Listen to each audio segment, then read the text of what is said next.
Hey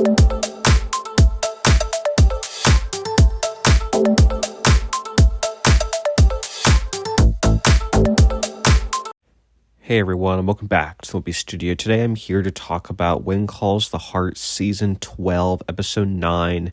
It is called Buried Treasure. Overall, I thought this was a pretty good episode.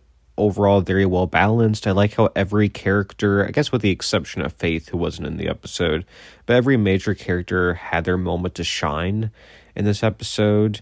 I was pretty impressed overall with like 3/4 of the storylines. I like the Garrison Gang and the wrap up with that storyline. I like Lucas's executive order storyline and his handling of all that.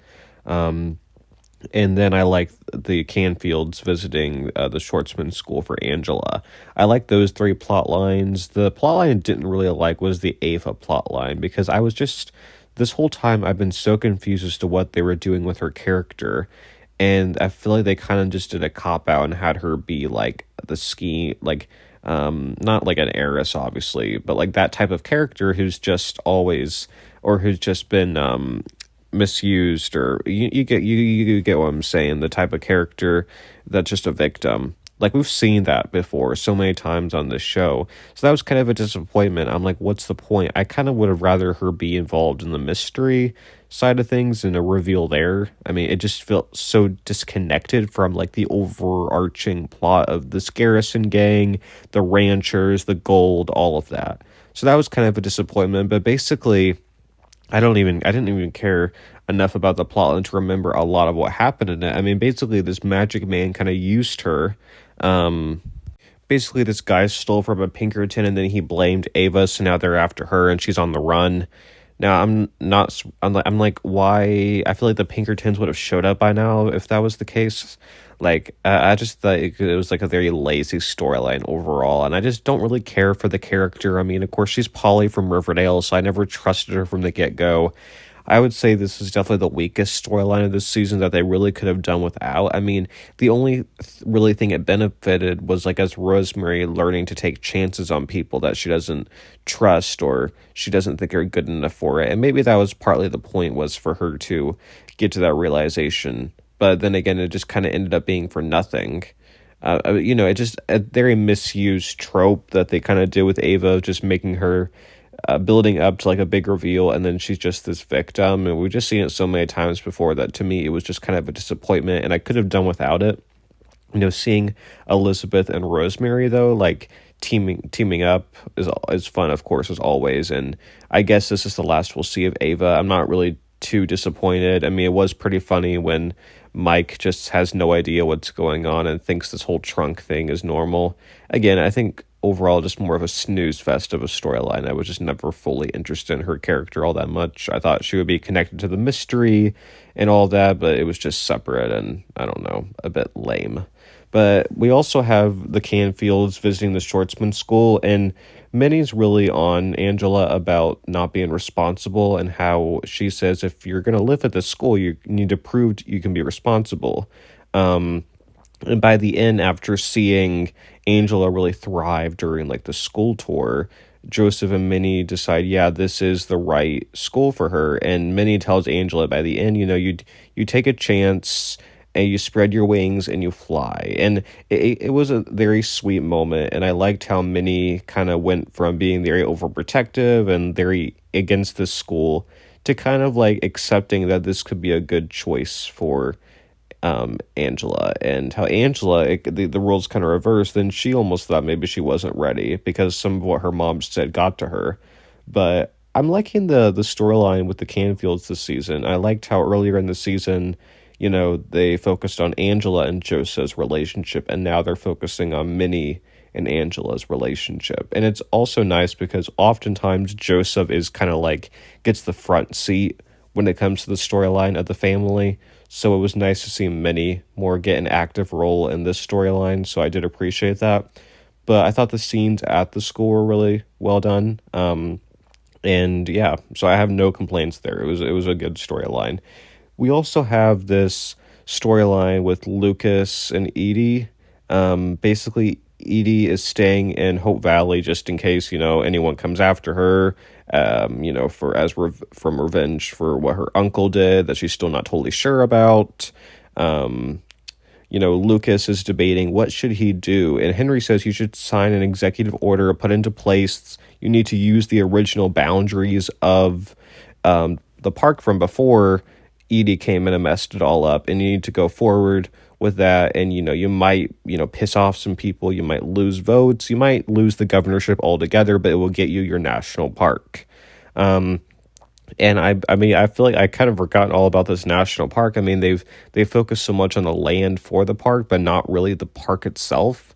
Since earlier on in the season, where Lucas and Lee were fighting about it, and now they're on the same side, which is nice and all. But I'm glad they finally got back to the point. Oh yeah, he's trying to build a national park, and I forgot he was involved, to be honest. Lee's kind of worried about all this. He's like, do you really think this is going to go through? And Lucas says, don't worry about it. It will. By episode's end, he says, I'm going to sign this executive order. And Edie says, if you play with McGinty, this will go to war and he will take revenge. And we see in the preview that he's going to get sued by McGinty, we assume. So yeah, Edie was correct about that. I don't want Lucas to lose the governorship. In fact, I think it will wrap up where he gets to keep it. But these are the type of storylines I do like for Lucas.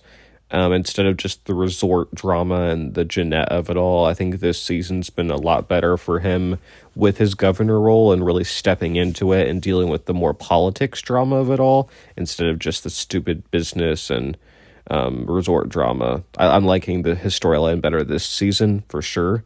And I'm going to assume that Lucas and Edie will eventually be something. I mean, I know they're on opposite sides right now, but Lucas is very insistent that they keep the friendship going. So a cute moment was when they were sitting in the cafe alone, and then Mike and May came in and realized, oh crap, we have guests. So then they had to quickly try to serve them, and Mike did not know what the special was. I thought that was hilarious. Seeing Lucas and Edie just have a chuckle kind of in the midst of all of this business drama was also nice. And that's what makes me feel like, yeah, they're trying to do something with them here. It's not going to just be, the short-term thing that's going to backfire and they're going to go their separate ways. I really hope that's not what happens. I really hope these two can find their happy ending or whatever. We'll see, though. So that's that. And then we have this whole storyline with the Garrison Gang. Basically, Sonny Garrison has escaped. He's loose, and Nathan and Bill are going on a stakeout to track him down. We have this Woody guy from last episode, the rude stranger, and he comes up to Allie and Oliver and says, I'm looking for this spot where my parents carved their initials. I want to see it, but I can't find it. I know you guys are very interested in all of this. Can you help me find it? And they're a bit skeptical, but they agree to go along with it. So on the way, they run across Sonny, who it turns out is cousins with Woody. In last episode, I thought they were brothers, but cousins makes enough sense, I guess. And Sonny basically says to Oliver, you better lead the rest of the way, or I will, I guess, hurt Allie, or I don't know what his intention was there. He just grabbed her by the arm. So Oliver's, concerned for Allie, so he agrees to, go ahead and do it. And Molly overheard the conversation between Woody, Allie, and Oliver in the cafe. So she comes and reports this to Elizabeth. Elizabeth puts together the pieces. Yeah, this is Sonny Garrison's behind this, and she has to go find them, especially because she doesn't know where Nathan's at. So her, Mike, and Henry go off to find them. And that was a really cool shot with the three of them riding in together. I thought that was really well done. Seeing Henry involved, too, is awesome. This is the most screen time we've gotten from Henry all season. And I want more of this. I don't really want the hazelnut storyline for Henry. I just want him helping out, being involved, helping Lucas out, especially because I really like their relationship. So no complaints there. So they come to the gold, where the gold is supposed to be. It's empty. Now, the theory that Nathan and Bill have come up with is that because this is on Edie's land, or Ernie's land, her uncle, that means maybe he came across it and he had no connection with the Garrisons at all, and he used it for himself, and it's somewhere else. I think this is pretty likely because in that sense, it doesn't mean that her uncle was a bad guy and he, literally just came across the gold on his own. I mean, they buried it here because, yeah, it's empty. And basically, Allie and Oliver, to try to deflect from the situation, try to blame Woody for it, for taking the gold. And this is when Elizabeth comes in and she rings her cowbell to, get their attention. She plays it off cool.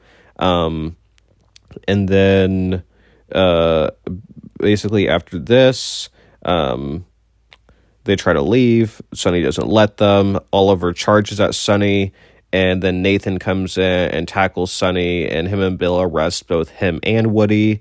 I thought that this was a really well done sequence of events. I mean, it definitely reminded me of the earlier seasons where we got more Mountie action. And it's not just Nathan and Bill involved too. It's a lot of our characters involved. Like half of our main cast was involved in this whole sequence of events, and I think that's what makes it more entertaining to me. So I thought that was really well done. So the questions remaining by the end: where is the gold? That's, I think, the number one question that we have to answer. Where is it at? Lucas signed this executive order. He's going to get sued. What's that going to mean? What's that going to mean for he and Edie? Is he going to lose the governorship? Is it true that Ernie did this? With he just found the gold. He wasn't working with the Garrisons. I think that's pretty likely. I don't think they'll try to make him a villain. I mean, they already suggested he might be, and that Edie had no clue, but I don't think he was a bad guy. So, I'm very interested overall in this mystery. I would say it's been one of my favorite mysteries of the show. Especially now, it's getting way more interesting. At first, I was like, what are they doing? They're introducing too many characters, like Toddy and McGinty and Woody and Sonny. It was hard to keep track of, but now I'm starting to see that, okay, the Cattleman's thing is kind of a bit separate from the coin mystery, but I think they're going to kind of come together more in some way. We're starting to see that blend more together. So I'm looking forward to that. 3 episodes left. My only complaint, there wasn't really a lot of Elizabeth and Nathan in this episode, but it's fine.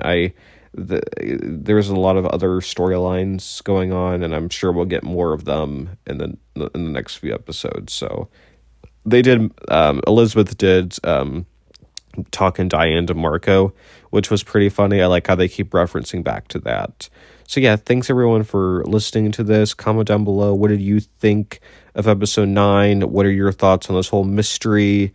And yeah, I'll see you guys next week. Bye everyone.